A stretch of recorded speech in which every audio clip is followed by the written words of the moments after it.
आज की मार्केट का करंट रेट क्या है।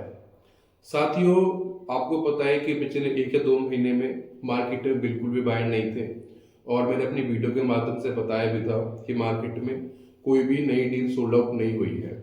लेकिन पिछले एक हफ्ते से जब से दिल्ली के चुनावी नतीजे घोषित हुए हैं उसके बाद से उससे अगले संडे से यहाँ पर कुछ भीड़ देखी गई है, यानी कि गाड़ियों का आना जाना हुआ है। और इस उसमें ही 1 से 2 हफ्ते के अंदर अंदर में यहाँ पर बहुत सारी डील सोल्ड भी हुई है।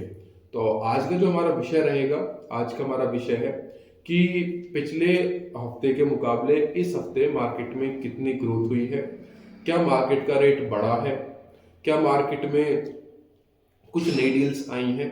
आज इस विषय पर हम अपनी बात करेंगे। तो नमस्कार साथियों, मेरा नाम है दीपेश चौधरी, मेरी कंपनी का नाम है शिविल टेक और मैं आप सभी का हार्दिक स्वागत करता हूं आपके अपने यूट्यूब चैनल पर। साथियों, जैसा कि आपको पता है कि आज का जो हमारा विषय है वो मार्केट के ऊपर है और मार्केट का करंट रेट हम जानेंगे। और आज की वीडियो में हम बात करेंगे कि हमारा कौन से पॉकेट में और किस डील का क्या प्राइस होना चाहिए। सबसे पहले मैं आपको बता दूं कि 9 फरवरी को दिल्ली के चुनावी नतीजे घोषित हुए थे। उसके बाद से लगातार 10 तारीख से और आज 22 तारीख हो गई है, यानी कि 10-12 दिनों में मार्केट में थोड़ी सी हलचल हुई है। जो मार्केट में कम रेट की डील आई थी, यानी कि जो आपका 180, 170, 175, 185 में जितनी भी डील आई थी और मतलब 2 करोड़ से नीचे जितनी भी डील आई थी वो सब सोल्ड हो गई हैं।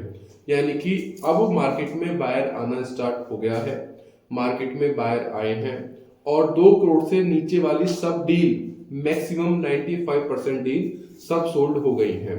अब देखना ये होगा कि जैसे इस हफ्ते मार्केट में थोड़ी सी ग्रोथ देखने को मिली है, क्या यही अगले महीने यानी कि मार्च में यही रहने वाला है।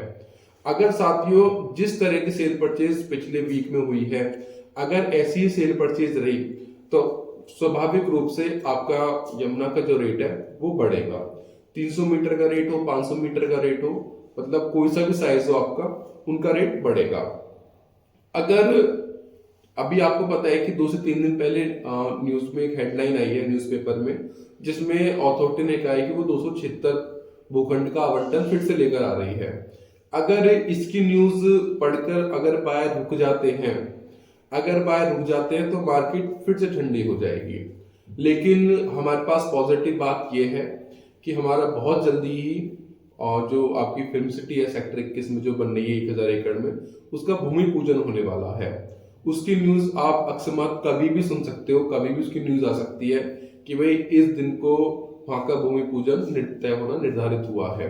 यानी कि एक हफ्ते या 10 दिन या 15 दिन के 20 दिन के अंतराल में कभी भी ये खबर देखने को मिल सकती है कि भाई सेक्टर 21 में फिल्म सिटी में आपका भूमि पूजन हो रहा है। दूसरी पॉजिटिव न्यूज हमारी ये है कि आपका 17 अप्रैल को एयरपोर्ट की जो वहां से जो फ्लाइट उड़ेंगी वो भी पूरा उसकी जो अथॉरिटी है या फिर एयरपोर्ट की कमेटी है वो पूरी तरह से काम कर रही है। पिछली बार जो सितंबर में होना था उससे 3 महीने पहले इसको 6 महीने का एक्सटेंड टाइम दे दिया गया था, लेकिन अब मुश्किल से 2 महीने भी नहीं बचे हैं। 17 फरवरी को 2 महीने बचते आपका एयरपोर्ट के लिए, लेकिन अब 1.5 महीना बचा है क्योंकि कोई ऐसी खबर अभी आ नहीं रही है कि आपका एयरपोर्ट एक्सटेंड होगा। तो 90% उम्मीदें यही हैं कि 17 अप्रैल को ये फ्लाइट उड़ा दें। और वहाँ का अगर मैं एयरपोर्ट की बात करूं तो वहाँ का 80 से 85% वर्क कंप्लीट हो चुका है। उन्होंने पूरा एक टर्मिनल और रनवे बनाकर पूरा तैयार कर दिया है। यानी कि फेज 1 में कुछ फ्लाइटें तो वहां से उड़ाई जाएंगी और मार्च में आप बहुत जल्द देखने को मिलेंगे कि वहां की टिकट विंडो जो है वो भी ओपन हो जाएगी और वहां से आप जहां से भी यहाँ के लिए फ्लाइट उड़ेंगी वहां की टिकट आप बुक कर सकते हो। तो ये जो 2-3 खबरें हैं ये हमारे लिए बहुत पॉजिटिव हैं, अथॉरिटी के लिए बहुत पॉजिटिव है।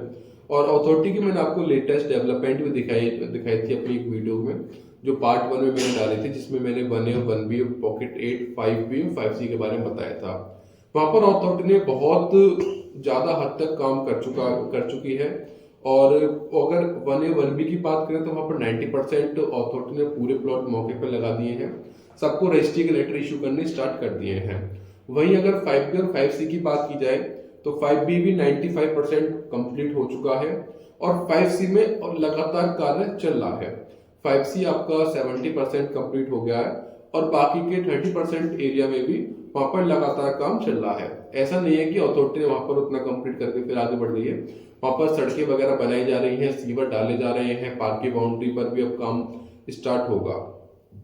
तो साथियों, इन सब चीज को देखते हुए इसी वजह से अब यहाँ पर बायर ने अपना रुख फिर से स्टार्ट किया है। बीच में तो बायर यहाँ पर बिल्कुल मतलब कोई यहाँ पर प्लॉट लेने के लिए रेडी नहीं था, क्योंकि सबसे मेन चीज क्या आती थी, सबसे मेन चीज निकल के आती थी कि वो अथॉरिटी डेवलपमेंट ही कर रही है। देखिए, एयरपोर्ट, फिल्म सिटी, जो भी ऐसी चीजें हैं वो अलग है। मेन चीज होती है कि जिसमें वो प्लॉट वहां लेने जा रहे हैं वहां की डेवलपमेंट। और अथॉरिटी ने इस चीज को बहुत बारीकी रूप से समझा कि भाई अगर हम डेवलपमेंट नहीं करेंगे तो लोगों का रुझान हमारे प्रति कम हो जाएगा। अगर अथॉरिटी स्कीम निकाल रही है और उसको अपनी स्कीम हिट करानी है तो उसको निम्न स्तर पर, ग्राउंड लेवल पर डेवलपमेंट भी करके दिखानी होगी। और अथॉरिटी के आपको ये समझ में भी आ गया है, क्योंकि अभी अथॉरिटी ने सेक्टर 24 में जो स्कीम निकाली थी वो इनकी ज्यादा बड़ी हिट नहीं गई थी।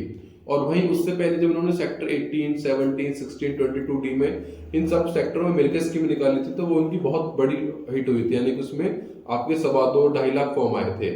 और सेक्टर 24 में कुल 1 लाख के आसपास ही फॉर्म आए थे, यानी कि जस्ट हाफ। कहाँ फॉर्म 2 लाख आ रहे हैं, कहाँ फॉर्म 1 लाख आ रहे हैं, यानी कि अगर रेशियो देखेंगे तो हाफ का हो गया। तो अथॉरिटी ने इस चीज को समझा, क्योंकि सेक्टर 24 में अथॉरिटी की कोई भी डेवलपमेंट नहीं है, वहां पर कुछ भी काम नहीं किया हुआ है, सिर्फ पूरी खेती पड़ी है। तो अथॉरिटी को भी समझ में आ रहा है कि लोगों को डेवलपमेंट दिखानी जरूरी है, तभी वो लोगों का रुझान अपने प्रति आकर्षित कर सकती है।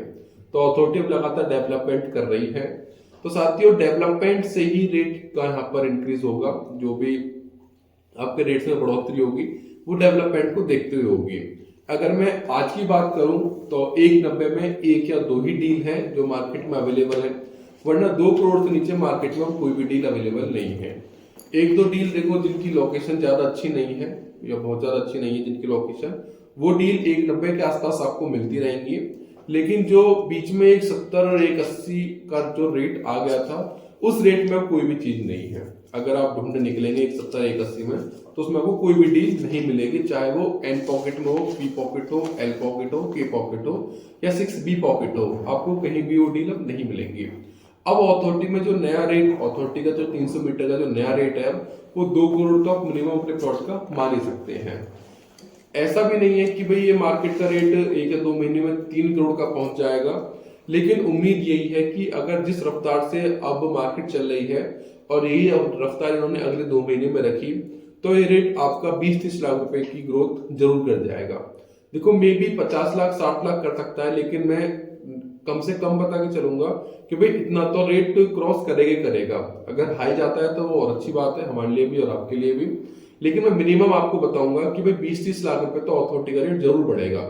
क्योंकि पिछले 10-15 लाख की तो जो एक हफ्ते में मार्केट चली है, 10-15 लाख रुपए का तो गैप जो था, जो कम रेट में डील आ रही थी, वो तो खत्म हो गया है। अब जनरल प्लॉट का रेट आपका 2 करोड़ का रेट है, वही रजिस्टर्ड प्लॉट का आपका 2.10 का रेट है। अगर कोई भी आपको 1 PLC मिलती है तो 2.15 के आसपास का है, 2 PLC मिलती है तो 2.25, 2.30 के आसपास का है, और अगर 3 PLC मिलते हैं तो 2.40 के आसपास का है। 300 मीटर में यही रेट है। अगर सेक्टर 20 का देखा जाए तो सेक्टर 20 में सेक्टर 18 के मुकाबले थोड़ा सा कम रेट है, यानी कि आप 2-4 लाख रुपए इधर उधर समझ सकते हैं।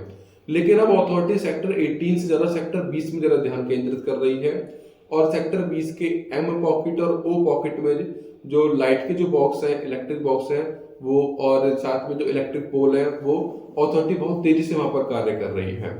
आगामी 4 से 5 महीने में आप देखेंगे कि सेक्टर 20 में जो चीज अभी स्टे में थी, रुकी हुई थी, वो पूरी क्लियर हो जाएगी। और सेक्टर 18 तो मे भी क्लियर हो चुका है, सिर्फ 1 या 2 पॉकेट में थोड़ा सा पार्ट कहीं कहीं रह रहा है। तो इस डेवलपमेंट का असर रेट पर भी पड़ेगा और रेट बहुत तेजी से इंक्रीज होगा। वहीं अगर हम 500 मीटर की बात करें तो 500 मीटर में भी आज का हमारा जो बिल्कुल एक कहते हैं कि नीचे का रेट है, वो 3.5 करोड़ का आपका जनरल प्लॉट का रेट है। फिर इसके हिसाब से PLC के हिसाब से बढ़ते रहते हैं। अगर आपका प्लॉट रजिस्टर्ड है तो उसमें क्योंकि 5 पॉकेट है, ज्यादा पॉकेट नहीं है, तो रेट आसपास ही रहता है। जैसे कि Q पॉकेट में थोड़ा सा रेट कम रहता है। मैं मान के चलता हूँ कि SRSTU में अगर 3.50 का रेट है तो Q पॉकेट में 3.40 या 3.45 का रेट होगा जनरल प्लॉट का। रजिस्टर प्लॉट की बात करें तो आप उसमें 10 से 15 लाख रुपए ऐड कर सकते हैं। सिंगल पीएलसी की बात करें तो उसमें आप 20 से 25 लाख रुपए ऐड कर सकते हैं। डबल पीएलसी की बात करें तो उसमें आप 30 से 40 लाख रुपए ऐड कर सकते हैं। और 3 पीएलसी की बात करें तो उसमें आप 50 लाख तक भी ऐड कर सकते हैं। यानी कि अगर आपका कॉर्नर प्लस पार्क का प्लॉट है या फिर उसमें, क्योंकि एक पी सिंगल पीएलसी तो सेक्टर 20 के 500 स्क्वायर मीटर के पॉकेट में सब में है, यानी कि हर प्लॉट पर आपको एक पीएलसी मिलती ही मिलती है। बेशक आपका प्लॉट कहीं भी हो, आपके प्लॉट के सामने 18 मीटर की रोड तो मिनिमम है ही, एक पीएलसी तो आपको मिलती मिलती है। तो यानी कि अगर आपका कॉर्नर प्लस पार्क की डील है तो आपका रेट कहीं ना कहीं 4 करोड़ के आसपास का है। तो ये मार्केट की में थोड़ी सी अच्छी बात है कि भाई मार्केट अब बायर ने यहाँ पर आना स्टार्ट किया है, और जैसे जैसे यहाँ पर बायर आ रहे हैं वैसे वैसे यहाँ पर रेट थोड़ा सा आगे बढ़ रहा है। तो साथियों, आज की वीडियो में मेरा जो मेन बताने का मकसद था वो ये था कि मार्केट ने मतलब मार्केट अब बढ़नी स्टार्ट हो गई है और मार्केट ने अब रफ्तार पकड़ ली है। अब ये देखना होगा कि ये रफ्तार किस मतलब ये जो रफ्तार है धीमी पड़ती है या ये और तेज गति से चलती है। तो इसके लिए फिर हम एक हफ्ते बाद फिर से एक वीडियो बनाएंगे, उसमें पूरे एक वीक का एक हफ्ते का पूरा हम आपको ब्यौरा देंगे कि पिछले वीक में और इसके मुकाबले क्या कुछ रेट्स बढ़े हैं या फिर कुछ डील्स ज्यादा सोल्ड हुई हैं, क्या रहा है। तो उस पूरा एक वीक का हम अगले वीक बताएंगे, यानी कि वाला वीक जो आएगा आपका नेक्स्ट सैटरडे संडे, उसमें हम बताएंगे कि इस वीक में यहाँ पर अथॉरिटी ने क्या नई डेवलपमेंट की है और कितना आपका नया रेट पड़ा है। साथियों, आज का विषय हमारा इस टॉपिक पे था और उम्मीद करता हूँ कि आपको मेरी वीडियो अच्छी लगी होगी। अगर आपको मेरे द्वारा कही गई बातें अच्छी लगती हैं या फिर आपको मेरी वीडियो पसंद आई है तो अपने साथियों, अपने दोस्तों, अपने रिश्तेदारों के साथ मेरी वीडियो को शेयर कीजिए और मेरी वीडियोस को लाइक कीजिए। तो आज के लिए इतना ही, मिलते हैं फिर आपसे एक अगली वीडियो में। नमस्कार सभी को।